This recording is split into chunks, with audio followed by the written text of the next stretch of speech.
Halo teman-teman, ketemu lagi di Miki Little Pastry di Tips Baking bersama Miki. Hari ini masih serial roti ya. Mungkin bisa dibilang ini tema roti untuk seri ini yang terakhir dulu. Setelah ini kita akan berganti ke menu yang lain. Oke, ini salah satu pertanyaan yang cukup mendasar. Sebenarnya terigu apa yang cocok untuk membuat roti? Nah, roti kalau teman-teman tahu biasanya selalu belajar itu pasti roti menggunakan terigu protein tinggi. Protein tinggi contohnya seperti apa? Macam-macam mereknya. Paling umum teman-teman belajar bisa ada Cakra, ada Gerbang, kemudian ada Hime, Double Zero, dan banyak lagi. Karena masing-masing brand juga cukup banyak. Pokok patokan paling mudah untuk terigu untuk bikin roti, teman-teman cari di kemasan yang tertulis untuk roti dan mie. Biasanya untuk roti dan mie ini terigu yang protein tinggi. Jadi memang diformulasikan untuk membuat roti biar hasilnya lebih maksimal. Kenapa lebih maksimal? Karena terigu protein tinggi ini punya kadar protein yang cukup untuk menghasilkan gluten. Kita ngomong lagi ke gluten lagi. Nah, kalau kita flashback sedikit, kalau roti itu kan ciri khas yang utama ya, dia ada adonan, dia harus bisa mengembang, berpori, kemudian dimakan empuk, seperti itu. Nah, yang salah satu membentuk itu dari kadar gluten. Jadi, gluten ini dari mana? Gluten ini dari pencampuran antara air dan terigu. Kalau dicampur, dia akan membentuk ikatan yang istilahnya disebut gluten. Pengaruhnya di mana? Gluten semakin tinggi kadar protein di dalam terigu, hasil gluten yang bisa dibentuk di adonan roti akan semakin besar. Kalau semakin besar, semakin banyak gluten yang terbentuk, otomatis nanti roti teman-teman bisa mengembang lebih besar. Lebih besar tuh, jadi dia istilahnya balon, gampangnya balon, disebul dia akan mengembang. Kalau balonnya yang elastis, dia misal nih, dari yang kecil cuman 5 cm, dia bisa mengembang sampai diameter 20-25 cm. Sedangkan kalau balonnya kurang elastis, dari 5 cm mungkin begitu sampai di 10 cm dia bisa meletus. Nah, itu prinsip umumnya ya kalau untuk roti dan gluten. Jadi semakin kadar glutennya tinggi, otomatis roti itu akan mengembang lebih baik. Tapi sebagai catatan, nah, kalau gluten ini istilahnya semakin besar ya, semakin tinggi, otomatis dia volumenya kan lebih besar. Tapi selain volume lebih besar, dia dimakan, gluten ini juga istilahnya ada tarik-menarik alot gitu. Jadi kalau teman-teman gigit, seperti tekstur rotinya agak kenyal. Nah, itu kenapa? Karena kadar gluten itu juga. Jadi kalau dibilang semakin tinggi gluten kan bagus nih, ngembangnya semakin bagus, semakin gede. Tapi ada kelemahannya itu, yaitu sisi alotnya. Makanya muncul ada pertanyaan, kadang itu kalau bikin roti pakai terigunya diganti pakai sedang atau rendah boleh nggak? Nggak masalah sih, bisa. Cuman perhatikan juga, biasanya pencampuran, ini ngomongnya pencampuran dulu ya, jadi terigu protein tinggi full untuk bikin roti, oke, nggak masalah, hasilnya bagus. Cuman ada beberapa orang itu yang suka dengan roti yang istilahnya dimakan lebih empuk. Lebih empuk itu maksudnya dia digigit ini bisa putus, nggak seperti ada dikunyah sampai capek, itu kan istilahnya alot gitu ya. Itu orang ada yang suka, apalagi orang Asia, suka jenis-jenis roti yang lembut, kemudian digigit lebih mudah putus. Itu salah satu faktornya bisa dibentuk dari pencampuran terigu. Jadi kalau teman-teman pakai full, misal nih 1 kilo adonan dengan terigu protein tinggi, mau hasilnya udah bikin, kerasa kok agak alot, maunya agak empuk, bisa teman-teman paling gampang, teman-teman campur aja, kasih 200 gram dulu terigu protein sedang, jadi di mix 800 yang protein tinggi dan 200 yang protein sedang. Itu bisa mempengaruhi tekstur. Nanti tekstur teman-teman digigit bisa lebih putus. Cuman yang membedakan, biasanya kalau dicampur seperti itu, otomatis volumenya dia tidak akan mengembang sama. karena kadar gluten yang berkurang tadi. Sama halnya dengan protein rendah. Protein rendah pun bisa untuk pencampuran, tapi memang nggak familiar ya. Lebih umum itu kalau tinggi campurnya dengan sedang, sedang campurnya dengan rendah. Jarang sampai yang tinggi dicampur rendah. Bisa sih, cuman jarang.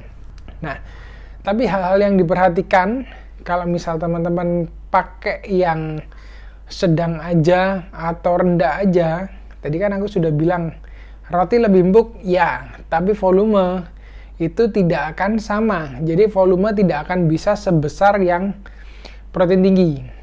Contohnya paling gampang, kalau protein tinggi roti bisa mengembang mungkin diameter 10 cm. Ini istilah contoh ya. Kalau pakai sedang, yang kalau dengan takaran sama, yang protein tinggi tadi 10 cm, yang sedang bisa maksimal sekitar 9 cm. Dia lebih kecil sedikit. Kalau teman-teman pakai yang protein rendah, bisa lebih kecil lagi, malah sekitar 7-8 cm. Contohnya seperti itu. Jadi volumenya beda. Kemudian satu lagi, proses mixing. Proses mixing kalau teman-teman mengaduk istilahnya adonannya dengan protein sedang aja, jadi roti bisa, tapi butuh waktu untuk kalis lebih panjang.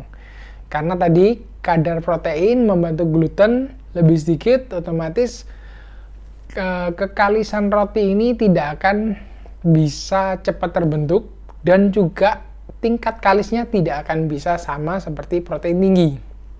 Makanya sering ada pertanyaan, Chef, aku bikin resep ini kenapa mixingnya lama, nggak kalis-kalis. Begitu dilihat, oh iya ternyata beda. Memang terigunya, kalau terigu yang roti ini pakai protein tinggi, yang resep yang dia pakai protein sedang. Sudah pasti beda.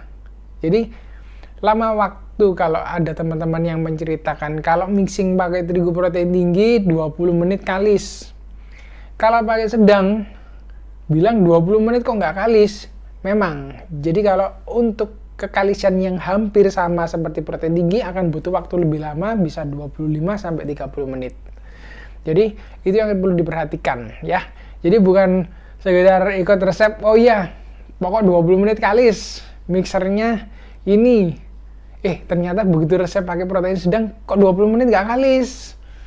Dikira ini resepnya ngaco. Nggak, memang beda resep, beda istilahnya kadar protein aja, tinggi rendah ini juga akan beda pengaruh waktu. Jadi itu ya, tadi pengaruhnya yang satu volume nggak akan sama besar, kemudian lama waktu kalisnya tidak akan sama. Kalau pakai protein sedang atau rendah akan butuh waktu sedikit lebih panjang. Dan satu lagi, kalau ini masuk kelebihan ya, jadi kalau rotinya pakai yang sedang rendah, itu otomatis digigit lebih mudah putus. Itu bedanya.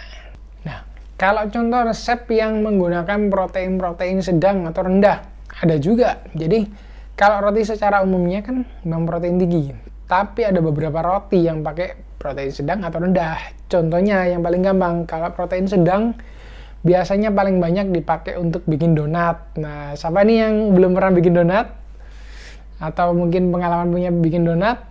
Donat bisa donat yang terigu itu, donat kentang, ada juga yang bikinnya donat maizena. Itu banyak resep itu yang menggunakan terigu protein sedang. Tujuannya kan kita mau donat ini nanti digigit dia putus, jadi nggak alot digigitnya, dimakan lebih enak, lebih lembut, lebih empuk. Nah itu makanya pakai protein sedang. Kalau contoh yang pakai protein rendah, paling sering digunakan di pembuatan bakpao atau mantau. Jadi dia kenapa pakainya protein rendah? Kalau pao mantau biasanya seratnya cenderung lebih halus satu, dan dia mengembang, proses pengembangan sedikit berbeda dengan roti. Kalau bakpao itu mengembangnya nggak sebesar kalau roti ya, jadi mengembangnya sedikit. Otomatis pakai terigu rendah pun nggak masalah. Tapi yang paling penting kalau dalam pembuatan pao, kenapa menggunakan protein rendah? Karena kita mengejar di pao itu warnanya bisa lebih putih. Kalau terigunya pakai proteinnya semakin rendah, warnanya akan semakin putih. Apalagi resep-resep kuno yang tanpa pemutih, itu mereka biasanya pakai yang protein rendah. Tapi seandainya teman-teman, kalau sekarang nih, banyak yang teman-teman produsen terigu mengeluarkan terigu spesialis juga, istilahnya yang protein tinggi, tapi diformulasikan untuk membuat pau dan sebagainya. Itu bisa juga, jadi memang secara khusus ya terigunya itu di spek untuk seperti itu. Contoh-contoh yang paling gampang itu kalau teman-teman di industri itu seperti punya Bungasari, kemudian punya Sri Boga, punya Bogasari, itu spek-spek detailnya itu ada banyak. Jadi yang ada Falcon, terigu Falcon warna-warni ya, ada ungu, ada hijau, ada apa, aku nggak hafal sih karena banyak. Kemudian kalau di Bogasari yang aku tahu yang sejenis specialty apa itu specialty spec itu seperti cakra kembar emas, itu ada yang roti, ada yang oriental, ada yang pau. Nah itu banyak deh teman-teman. Kalau yang penasaran sama roti terigu bisa tanya-tanya sama teman-teman dari terigu, bisa dari teman-teman Sri Boga, Bogasari, Bungasari, kemudian Eastern Pearl. Teman-teman cari deh, cari teknikal yang terdekat di tempat teman-teman. Oke teman-teman, mungkin sekian tips hari ini. Cukup singkat sih, jadi aku nggak akan ngomong banyak karena ini masalah lebih ke arah tepungnya. Tepungnya ini kapan pakai ini, kapan pakai itu. Nah itu pokok basicnya di situ. Jadi mau pakai tinggi, mau pakai sedang, pakai rendah bisa, dan masing-masing punya kelebihan kekurangan masing-masing. Oke teman-teman, kalau misal ada yang masih belum paham, masih bingung, jangan khawatir, tulis saja di komen. Aku akan usahakan untuk balas secepatnya. Kalau misal teman-teman merasa video ini bermanfaat, jangan lupa klik like dan subscribe biar tidak kelewatan video-videoku selanjutnya. Oke teman-teman, terima kasih yang sudah nonton sampai akhir. Terima kasih, sampai ketemu di tetap jaga kesehatan ya teman-teman. Sampai ketemu di episode selanjutnya. Bye-bye.